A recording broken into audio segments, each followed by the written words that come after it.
The tendency is all too often to think of Formula One as just the business of the gladiators driving the cars.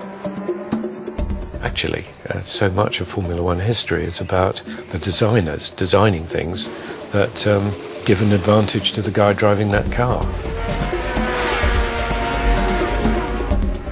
Innovation is essential to a driver. You want an unfair advantage all the time. You know that, for example, in Formula One, you know that the designers read the regulations once to see what they say, and then they read them again to see how they can get around them or take an advantage.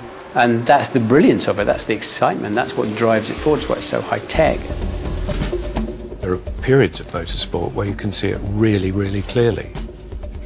That clever interpretation of a rule gives an extraordinary advantage.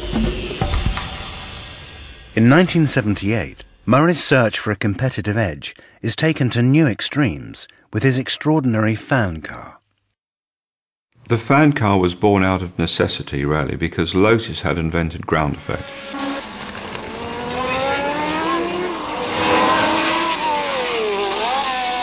Colin Chapman's Lotus team have worked on their aerodynamics to achieve so-called ground effects, sucking the car to the track and thus allowing more grip and higher cornering speeds.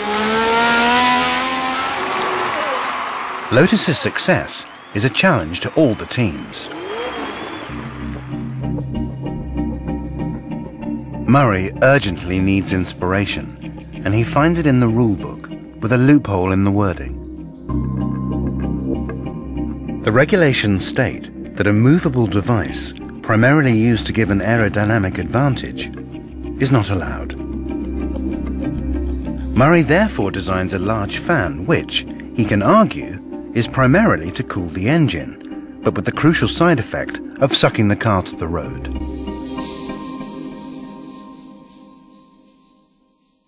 And I did the sums, and I had to do them several times because I couldn't believe the downforce multiplied by the number of square inches under the car. You know, it was just an astronomical figure. I stuck a bloody great big fan on the back of the car, driven off the gearbox, and sealed the entire motor car to the ground. So you had this whole area under suction.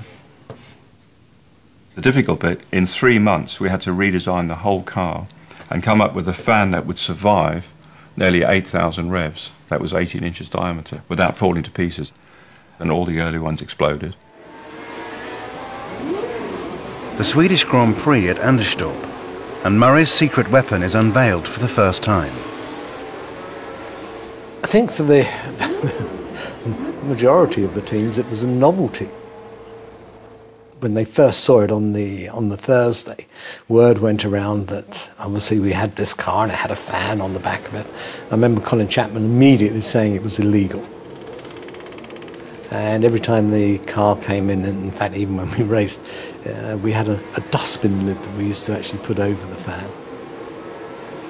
The fan car could get as much downforce standing still as it could going at 180 miles an hour, which meant you could get a 2G standing start and you could go around hairpin bends just as quick as you could around 150 mile an hour bends, so it had a massive advantage.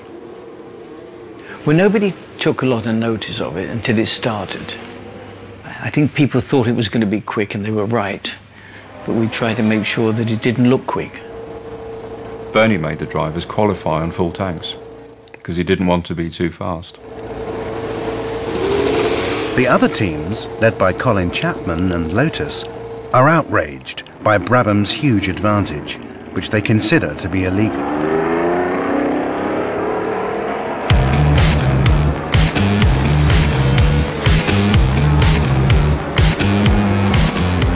There's one thing that stuck in my mind about that car was all of the other drivers who had to follow it, complaining that they just had a face full of dust and rubbish and anything else that this thing swept up off the racetrack. Mario would come in and say, "Hell, man, that car, it's chucking rocks. I'm just like, you know, I have to duck, it's going to kill." I know we were getting blasted tremendously. The obvious thing is, if something you think is working better, you try to use whatever excuse, you know, to say it's not good.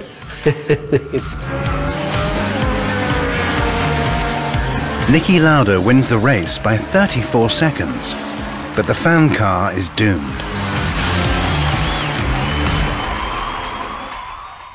The other constructors, particularly Lotus and Tyrrell, lent on Bernie heavily to withdraw the car. We were within inside the regulations, for sure.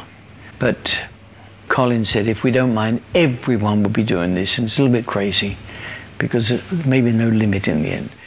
Bernie came to see me and said, look, this is my position. We can run the car till the end of the year. We'll almost certainly win the championship.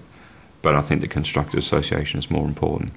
So I was very, very pissed off, I have to say, but I did withdraw the car.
Tristan on the track.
Tristan on the track.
Tristan on the track.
Tristan on the track.